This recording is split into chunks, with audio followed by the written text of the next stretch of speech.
নমস্কার বন্ধুরা, ইয়াম কিচেনে সকলকে স্বাগত জানাই। আজকে আমরা বানাতে চলেছি চিকেন কষা।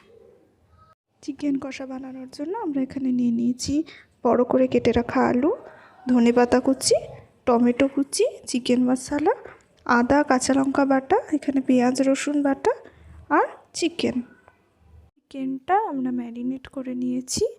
এতে আমরা দিয়েছি চিকেন মশলা, একটু হলুদ গুঁড়ো, সামান্য লবণ, 2 টেবিল স্পুন তেল, আদা রসুনের বাটা, কাঁচা লঙ্কা বাটা, আদা বাটা। এটাকে আমরা ম্যারিনেট করে 1 ঘন্টা মতন রেখে দেব। আলুগুলো সোনালি করে ভাজা হয়ে গেছে, তাই আমরা এবার এটাকে উঠিয়ে এক জায়গায় রেখে দেব। কড়াইয়ের মধ্যে আমরা আরেকটু তেল ঢেলে নিয়েছি। এবার এর মধ্যে আমরা আমাদের পেঁয়াজ রসুনের পেস্টটা আর আদা আর কাঁচা লঙ্কার পেস্টটা দিয়ে দেব। আমরা পেঁয়াজ আর রসুন, আদা, কাঁচা লঙ্কা সবটা পেস্ট এখানে দিয়ে দিয়েছি। এটাকে আমরা ভালোভাবে ভেজে নেব আগে। এটা ভেজে নেওয়ার সময় আমরা এত হলুদ আর চিকেন মশলাটাও দিয়ে দেব।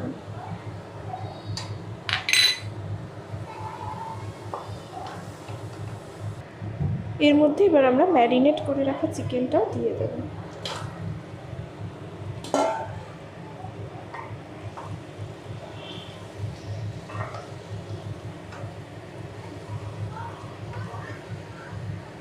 চিকেনটা দিয়ে দেওয়ার পরে আমরা এতে লবণ দিয়ে দেবো 1 টেবিল স্পুন মতো।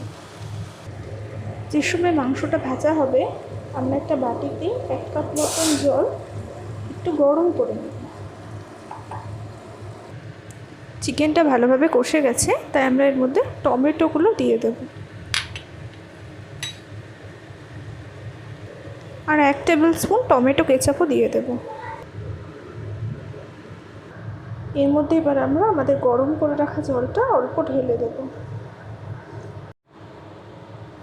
যখন এটা ফুটতে শুরু করবে তখন আমরা ফ্লেমটা লো করে দেব, দিয়ে এটাকে ঢেকে দেব। এটা ফুটতে শুরু করেছে, তাই আমরা এর উপর দিয়ে কিছুটা ধনেপাতা ছড়িয়ে দেব, দিয়ে এটাকে লো ফ্লেমে করে ঢেকে দেব। এবার আমরা এর মধ্যে আলুগুলো দিয়ে দেব।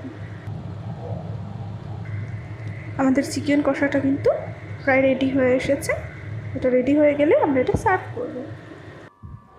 আমাদের চিকেন কষা রেডি হয়ে গেছে আর আমি এটা ধনেপাতা দিয়ে সার্ভ করে দিয়েছি। নতুন ডিশ নিয়ে আবার পরের দিন ফিরে আসবো বন্ধুরা।